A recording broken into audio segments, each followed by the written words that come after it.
ഓണത്തെക്കുറിച്ച്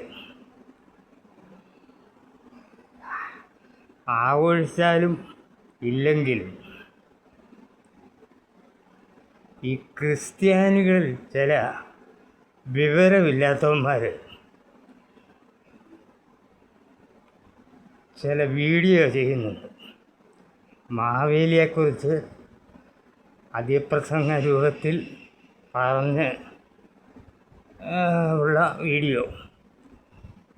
പക്ഷേ എന്തിനു വേണ്ടിയാണ് ഇവർ ഈ പണി ചെയ്യുന്നത്?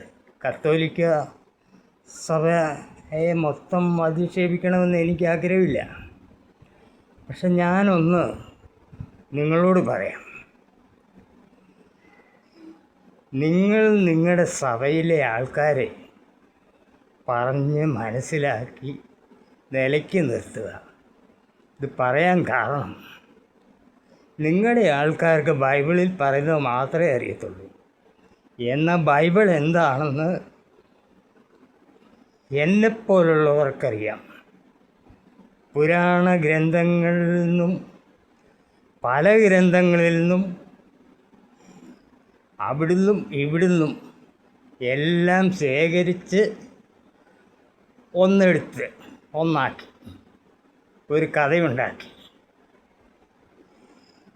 അത് ഒരു വ്യക്തിയുടെ നാമത്തിലേക്കാക്കി എന്ന് മാത്രമേ ഉള്ളൂ. അതായത് അവിയലെന്ന് പറയുന്നതിന് ഈ അവിയൽ വെക്കും പോലെ ബൈബിൾ എഴുതി വച്ചിരിക്കുന്നതെന്ന് നിങ്ങൾക്കറിയായിരിക്കും. പക്ഷേ നിങ്ങളുടെ ആണികൾ വിശ്വാസികൾക്കറിയത്തില്ല. അതുകൊണ്ടാണ് അവർ മറ്റുള്ള മതത്തെ കുറ്റം പറയുന്നത്. അത് തെറ്റാണ്. ഒന്നെങ്കിൽ നിങ്ങൾ പഠിപ്പിക്കണം, അല്ലെങ്കിൽ നിങ്ങൾ അവരെ തിരുത്താൻ മുന്നോട്ട് വരണം. ഇല്ലെങ്കിൽ നാളെ ക്രിസ്തീയ മതത്തിന് തന്നെ അത് ആപത്താണ്.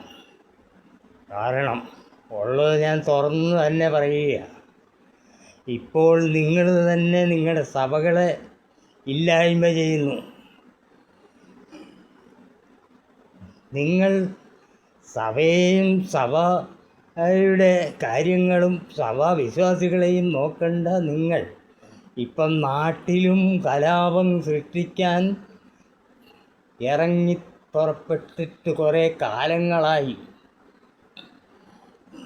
ഒന്നും പറയണ്ട, വേണ്ട എന്ന് വെച്ചിട്ട് തന്നെ മൗനം സ്വീകരിച്ചിരിക്കുക. വെറുതെ കുത്തല്ലേ. ഇവിടെ ഒരു ജാതിയും മതവുമില്ല. എല്ലാം ഒന്നിൻ്റെ ഭാഗം തന്നെയാണ്. ആ വിശ്വാസം പറഞ്ഞ് മനസ്സിലാക്കണം. ഏത് സഭക്കാരാണെങ്കിലും, ഏത് മതക്കാരായാലും, ഏത് വിശ്വാസമായാലും ഏകദൈവത്തിലേക്ക് തിരിയാൻ ശ്രമിക്കുക. അതല്ല ഞങ്ങളുടെ ദൈവത്തിന് തലയിൽ കൊമ്പുണ്ട് കിരീടമുണ്ടെന്നൊക്കെ പറഞ്ഞു വന്നാൽ, ആ ക്രിസ്തു പറഞ്ഞതുപോലെ 3 ദിവസം കൊണ്ട് കല്ലുമേ കല്ല് ശേഷിക്കാതെ തകർന്ന് തരിപ്പണമാവും. അതിനിടയുണ്ടാക്കരുത്. നിങ്ങളുടെ വിശ്വാസികളോട് ദൈവത്തെ വിശ്വസിക്കാൻ പറ, ക്രിസ്തുവിൽ ഉറയ്ക്കുക.